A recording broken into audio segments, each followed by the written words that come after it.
Mind the gap between the train and the platform. Please stand clear of the discussion doors. The next stop is Highbury Squad.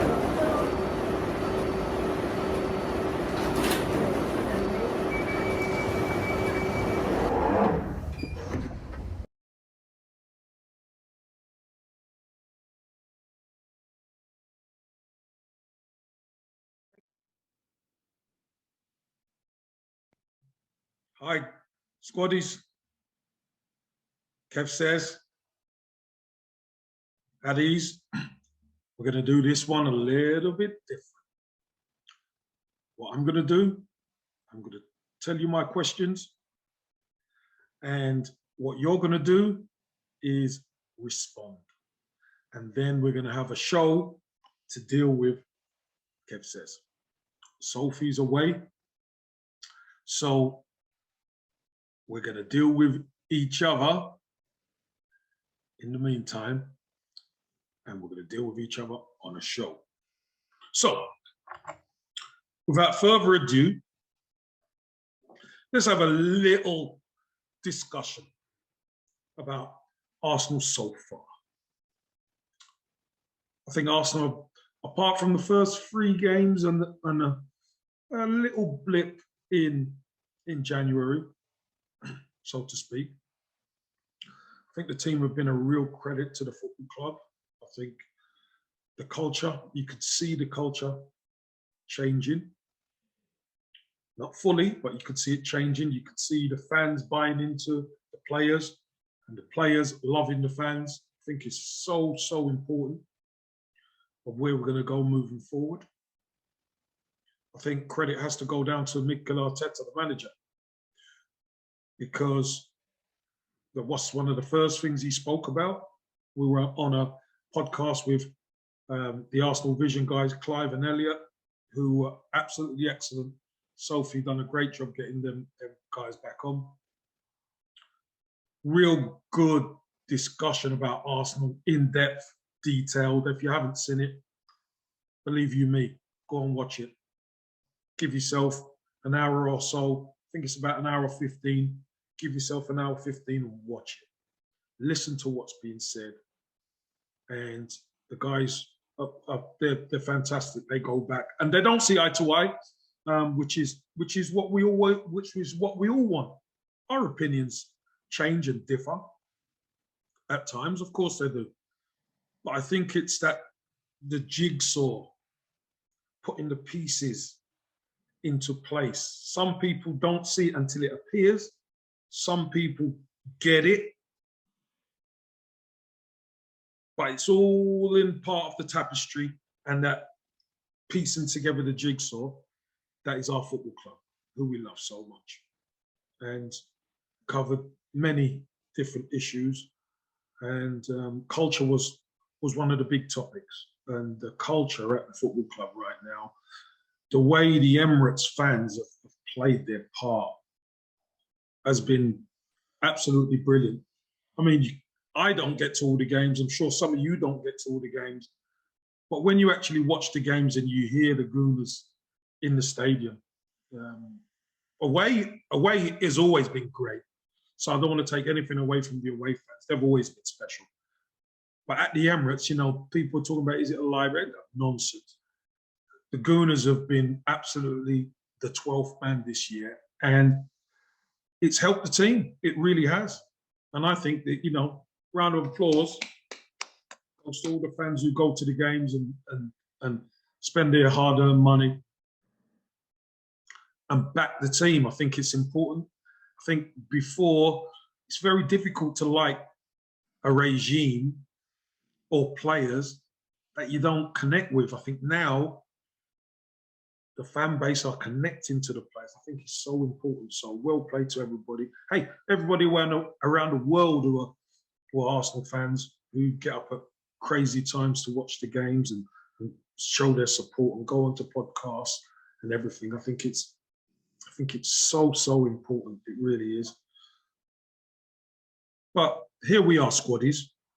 We're our very own community in the Arsenal sphere. And we've been at this a little while now, haven't we?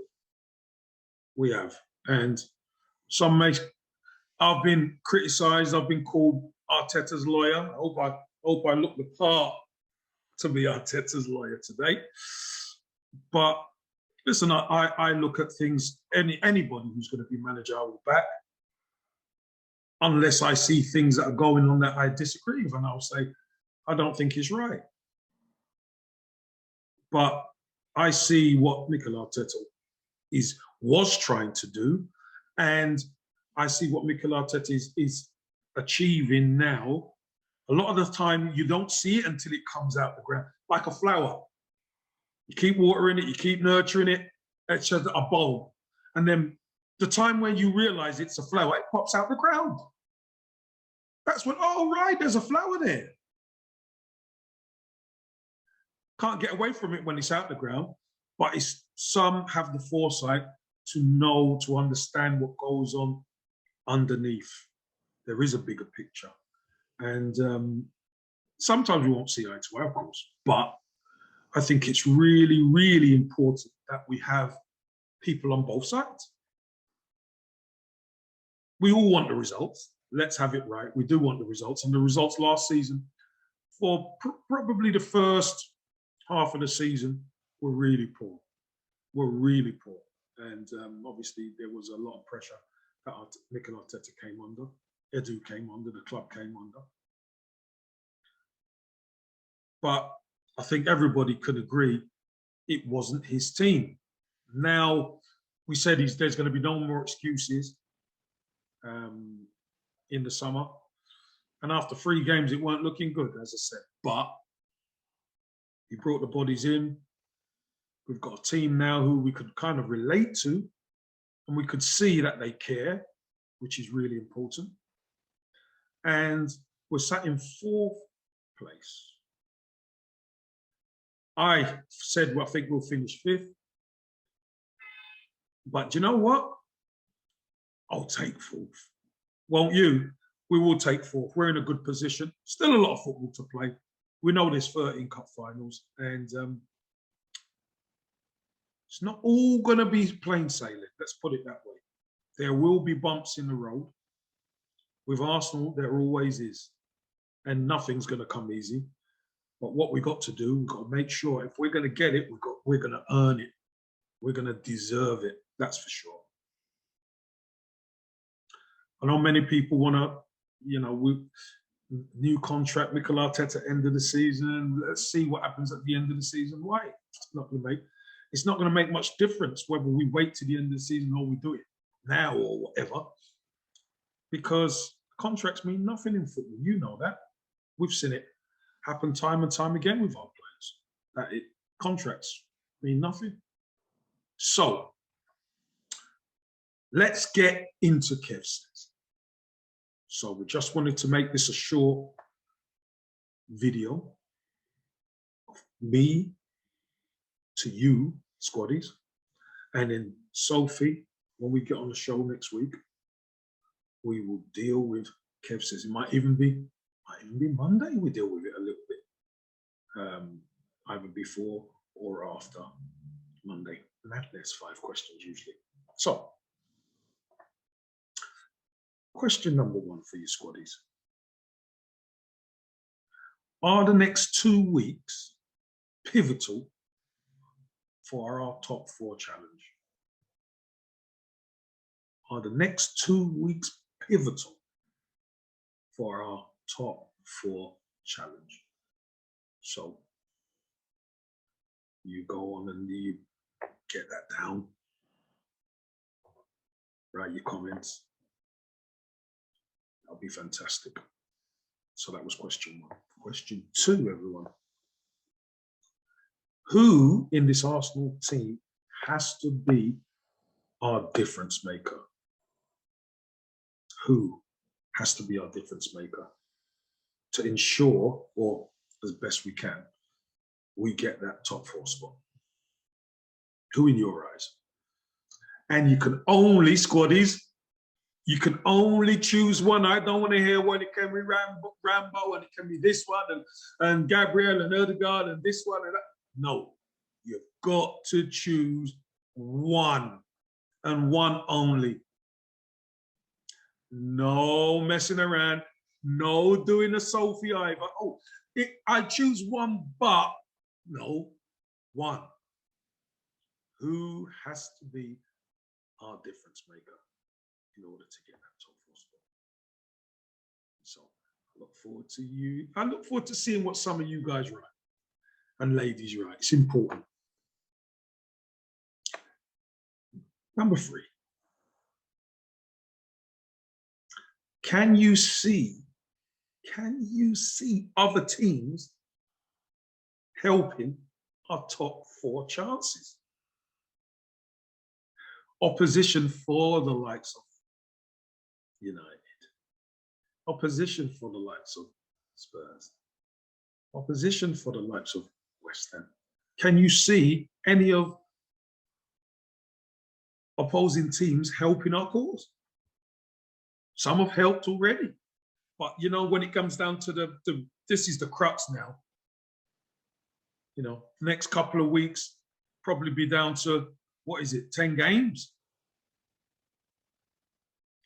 Do you see some of those other teams helping our cause? So, again, are the next 2 weeks, question 1, are the next 2 weeks pivotal? Number 2, who has to be the difference maker in our team that will enhance our top 4 chances? And number 3, do you see other teams helping the Arsenal cause for the top 4 spot? One thing I will say, squaddies, I've got to say this.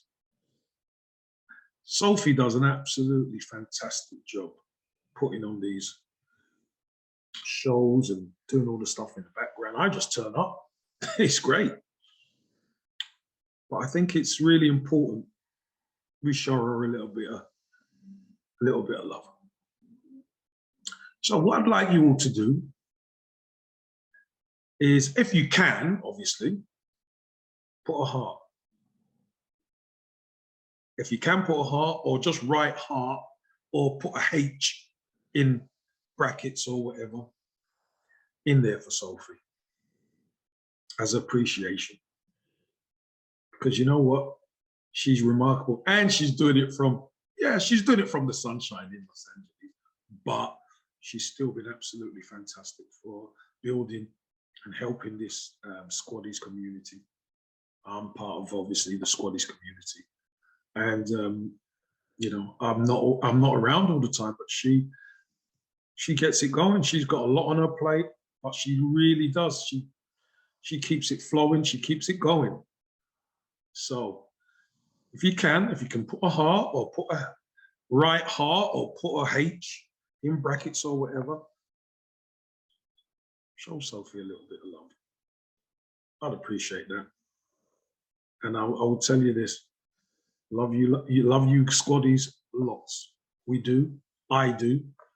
And remember, tell your loved ones you love them. Old, middle-aged, young. Tell them you love them. Don't be embarrassed. Tell them you love them. It means a lot. Trust me, it does mean a lot. Losing people is very difficult, but you can never put a finger on when you're going to lose them. So take the time to let them know that you love them. It's for free, trust me, and it will make you feel a lot better. Anyway, this is Kev Says. Finished. I'm going to end this Kev Says small broadcast for you Squaddies, just to give Sophie a little bit of peacetime. But remember, show her a little bit of love. She deserves a little break. But what we're going to do, we're going to come back to your answers from the questions, and we can get busy with it. And then you can hear my thoughts. All right? Anyway, Squaddies, you know the script. Look after yourselves. Take good care. Tell your loved ones you love them. And I don't want to have to BRUK any necks, but I will. I'm telling you, I will. Behave yourselves, and I'll see you next time, squaddies.